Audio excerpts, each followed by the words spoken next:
자, 이제 오늘 말씀은 어제 말씀에 이어지는 내용인데, 어저께 우리가 묵상했던 말씀을 보면 선지자가 이스라엘 백성들을 향해서 혹독한 예언을 하는 듯한 그런 말씀인데, 오늘 말씀은 분위기가 다릅니다. 오늘 말씀은 하나님께서 선지자를 통해서 말씀하지 않으시고 마치 당신이 직접 이스라엘 백성들에게 말씀하시는 것처럼 표현되어 있습니다. 내가 라고 말씀하고 있기 때문에 그 느낌이 더 강렬합니다. 자, 옛적에 내가 이스라엘을 만났다. 그때 하나님의 감정이 어떠했는지를 오늘 말씀에 비유로 표현하고 있습니다. 내가 옛적에 이스라엘을 만났을 때 광야에서 포도를 만남과 같이 만났다. 광야는 어떤 곳입니까? 덥고 건조하고 목마른 곳입니다. 물 한 방울이 아쉬운 곳입니다. 너무너무 목이 말라서 힘들어할 때에 포도를 만났습니다. 그 포도를 먹으면 수분과 당분이 보충이 되어서 기력을 회복할 수 있습니다. 그러나 안타깝게도 광야는 이런 포도를 만날 가능성이 없는 곳입니다. 도저히 이런 포도를 만날 수 없는 곳에서 이런 포도를 만났다면 그 기쁨과 그 반가움이 얼마나 컸겠습니까? 내가 옛적에 이스라엘을 만났을 때 그렇게 기뻐했다. 그렇게 말씀하고 있는 것입니다. 또 뭐라고 비유하십니까? 내가 옛적에 너희 조상들을 볼 때 어떤 마음이었느냐? 무화과 나무에서 처음 맺힌 첫 열매를 봄과 같이 했다. 무화과 나무가 첫 열매만 맺히는 게 아니고 다른 열매도 맺히겠지만 제일 처음에 맺히는 열매가 가장 부드럽고 가장 달콤합니다. 첫물이 최고로 맛있습니다. 끝물로 갈수록 당도가 떨어지고 크기도 작아집니다. 그래, 무화과 나무 농사를 짓는 사람이라면 그 열매가 맺히고 그것이 탐스럽게 커갈 때에 얼마나 기쁘겠습니까? 힘들지만 덥지만 더 그 열매를 잘 맺혀낼 수 있도록 그 나무에게 물도 주고 거름도 주고 벌레도 잡아주고 가지치기도 해주고 죽은 잎도 따주고 그렇게 해서 자기가 원하는 대로 첫 열매가 통통하게 그렇게 맺혀졌을 때에 그때 얼마나 그 무화과 나무를 고마워하며 그 열매를 기뻐했겠습니까? 내가 이스라엘을 그렇게 기뻐했어. 아주 그냥 내가 이스라엘을 보면 깍 소리가 날 정도로 사랑했어. 내가 이스라엘에 대해서 크게 기대했었어. 그렇게 지금 말씀하고 있습니다. 이 광야라는 곳은 본래 이스라엘이 하나님을 만난 곳입니다. 하나님과 언약을 맺은 곳입니다. 날마다 만나를 먹었고 불기둥과 구름기둥을 목격했던 아주 강력한 하나님의 은혜를 체험했던 곳입니다. 그런데 이스라엘은 안타깝게도 그렇게 하나님의 은혜가 강력하게 역사되는 곳에서 하나님께 원망했고 범죄했고 거역했습니다. 그들은 바알부올로 갔습니다. 거기 가서 우상에게 자기 몸을 드렸습니다. 자, 자기 몸을 드린다라는 표현을 긍정적으로는 이럴 때 썼습니다. 이스라엘 백성들이 하나님께 자기 몸을 드렸습니다. 그는 혈통적으로 레위지파 사람도 아니고 아론의 자손도 아니지만 자신의 몸을 하나님께 드릴 수 있었습니다. 그걸 율법적으로 하나님께서 허락해 주셨습니다. 그렇게 해서 자신의 몸을 하나님께 드린 사람을 나실인이라고 말합니다. 거의 제사장의 수준으로 거룩해야 합니다.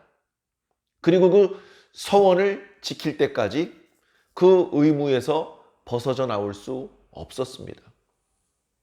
그리고 그 의무를 수행하면 하나님께서 기뻐하시고 크게 복을 주셨습니다. 그런데 하나님께 그 놀라운 은혜와 사랑과 복을 받았던 하나님께서 너무너무너무 기뻐하시고 사랑하셨는데 자기 몸을 우상에게 바쳐버렸습니다. 그 우상은 더럽고 불결한 것이었습니다. 더럽고 불결한 것, 우리 손에 만지고 싶지도 않은 것, 장갑을 끼고 손가락 끝으로 겨우 잡아서 저 멀리 내던지고 싶은 그런 더럽고 불결한 것이 우상인데 그 우상에게 자기 몸을 드린 이스라엘도 우상이랑 똑같이 더러워지고 있습니다. 하나님의 실망과 분노가 얼마나 크시겠습니까? 에브라임의 영광이 새처럼 날아가 버린다. 새가 날아갑니다. 잡을 길이 없습니다. 다시 돌아오게 할 길이 없습니다. 그렇게 하나님의 영광이 떠나버립니다. 하나님의 영광이 떠나버리자 어떤 일이 발생합니까? 그냥 우리끼리 오늘날 우리들이 쓰는 표현을 빌려서 표현하자면 인구 절벽, 인구가 감소하는 문제가 생깁니다. 왜냐하면 자녀가 생기지 않거든요. 여기 11절에 보면 자녀가 생기는 과정을 3단계로 나누어서 그렇게 표현을 하고 있습니다. 아이를 배는 단계, 임신하는 단계, 아이가 뱃속에서 자라나는 관계죠. 그리고 그것이 해산하는 그런 세 가지 단계로 나누어서 표현하고 있습니다. 근데 그런 일이 없을 거랍니다. 네? 이제 이스라엘에는 해산하는 것, 아이 배는 것, 임신하는 것이 없을 것이다. 혹시 임신을 하더라도 내가 그 자식을 빼앗아 갈 것이다. 성인이 되기 전에 죽을 것이란 뜻이죠. 혹시 성인이 될 때까지 죽지 않더라도 이방인들이 사로잡아 가게 만들 것이다. 자, 이렇게 해서 북이스라엘은 소멸되고 사라져 버리는 것입니다. 하나님의 두려움이죠. 사랑과 기쁨, 희망과 기대가 분노와 실망이 되었을 때에 그 하나님의 형벌은 너무나 두려운 것이 되는 것입니다. 그래 오늘 말씀 12절에 한 사람도 남기지 아니할 것이라 라고 말씀하시더니 정말로 북이스라엘에는 한 사람도 남지 않게 되었습니다. 내가 그들을 떠나는 때에 하나님이 떠나시면 그냥 가셨네 그게 아니고 하나님이 계시던 그 빈자리에 화가 미치게 될 것이다 라는 것을 반드시 알아야 되는 것입니다.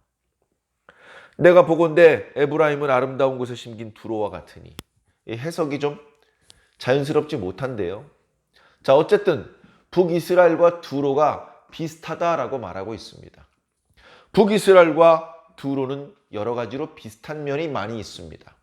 우선 두 나라 다 무역으로 크게 부강해진 나라입니다. 엄청나게 부유한 나라가 되었습니다.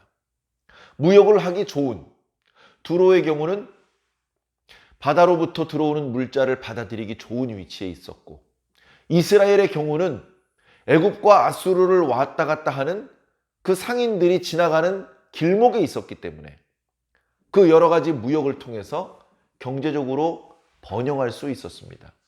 또 바알을 숭배한다는 의미에서 공통점이 있습니다. 그러니까 마치 바알을 섬기기만 하면 부자가 될 수 있을 것이라는 이상한 등식을 사람들이 생각할 수 있는 그런 상황이 되는 것이죠. 자, 그러나 그 결과는 행복하지 못한 것입니다. 바알은 풍요와 번영의 신으로 알려져 있지만 그러나 결국 그들의 결말은 그들의 자식을 살인하는 자들에게 끌어내는 결국은 다 죽고 소멸되어 버리는 상황이 될 수밖에 없는 것입니다. 14절에는 갑자기 선지자가 하나님 앞에 기도하는 형태로 이스라엘을 책망하고 저주하고 있습니다. 여호와여 그들에게 주소서. 무엇을 주시렵니까? 주여 그들에게 아이배지 못하는 태와 젖 없는 유방을 주시옵소서. 정말 끔찍하고 두려운 표현입니다. 사실 이것은 야곱이 요셉에게 축복한 내용입니다. 그에게는 아이배는 태와 젖이 가득한 유방을 주시라고 축복했는데 그걸 완전히 180도 뒤집어서 저주하고 있는 내용이죠. 저는 이 말씀을 묵상하면서 갑자기 최근에 동성결혼, 합법화의 문제에 대해서 생각하게 되었습니다. 우리나라가 인구 절벽이래요. 젊은 사람들이 결혼을 포기합니다. 자녀 출산을 포기합니다.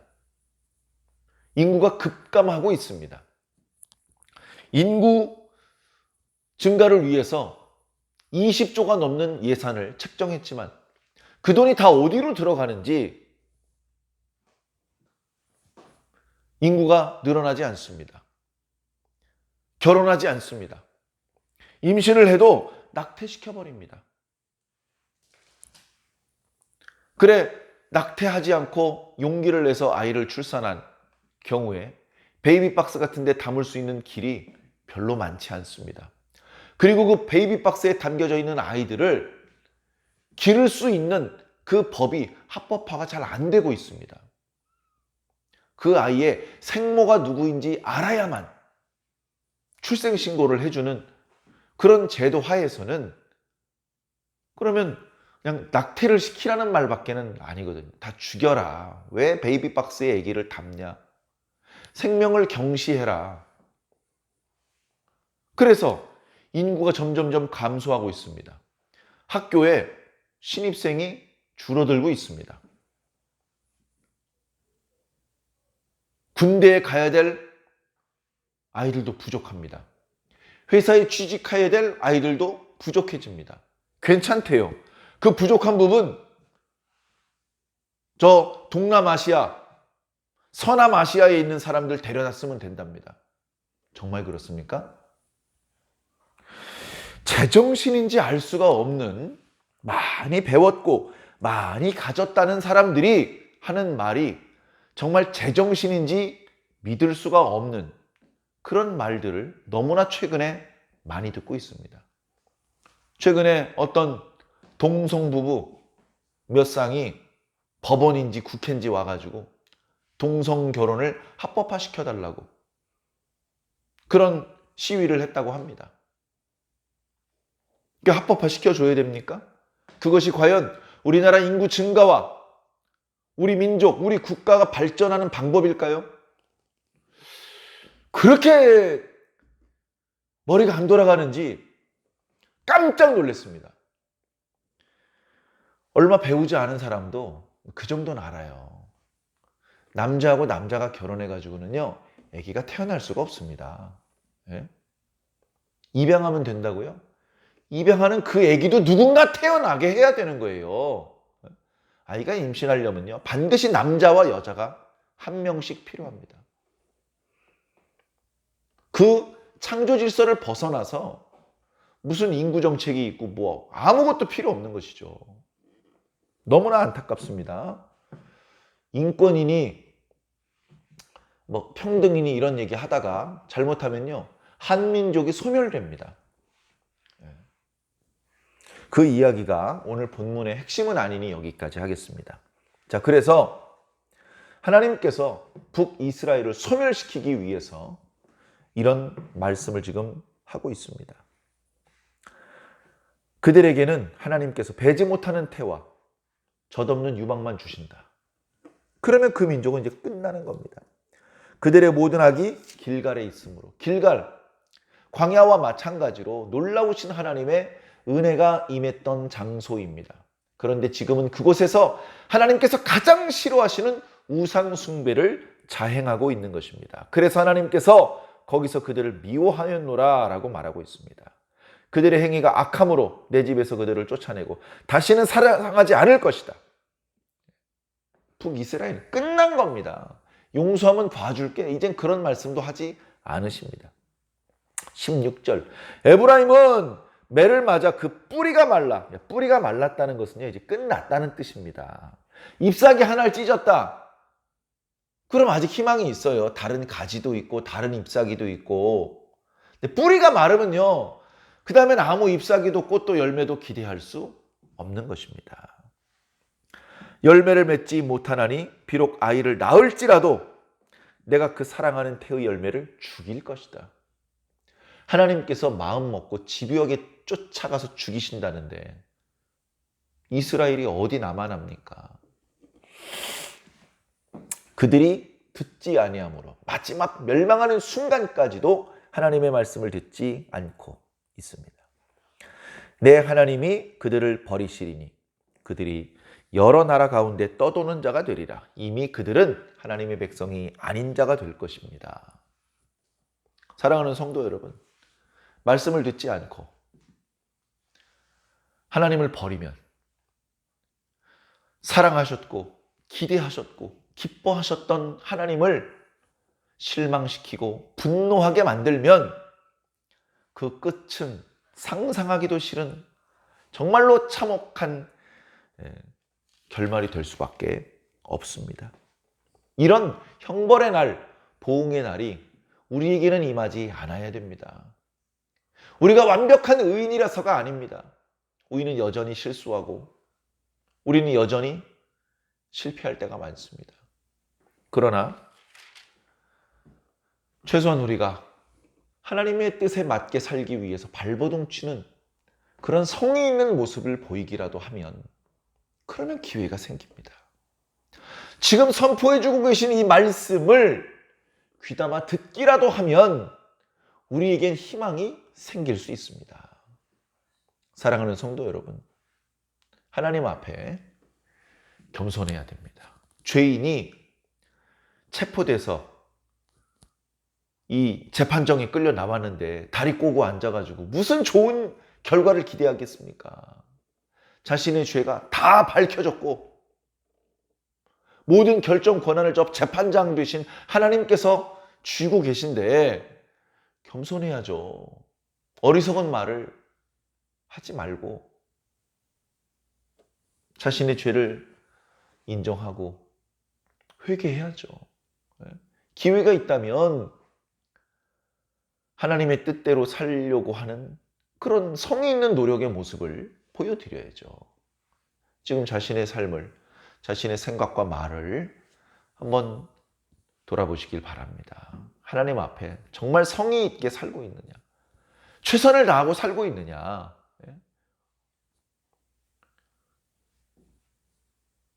좀 더 노력하시기를 부탁드립니다. 지금도 더 할 수 없이 최선을 다하는 것 같지만 그보다 더 노력하시기를 부탁을 드립니다. 더 노력하시기를 부탁을 드립니다. 심판을 하시는 하나님은 기쁘실까요? 그렇지 않습니다. 하나님께서는 세상 지말에 이때 북이스라엘을 멸망시키셨던 심판보다 더 강력한 심판을 이 땅에 쏟으실 수밖에 없습니다. 그때 하나님은 결코 신나서 그 일을 하시지는 않으실 것입니다.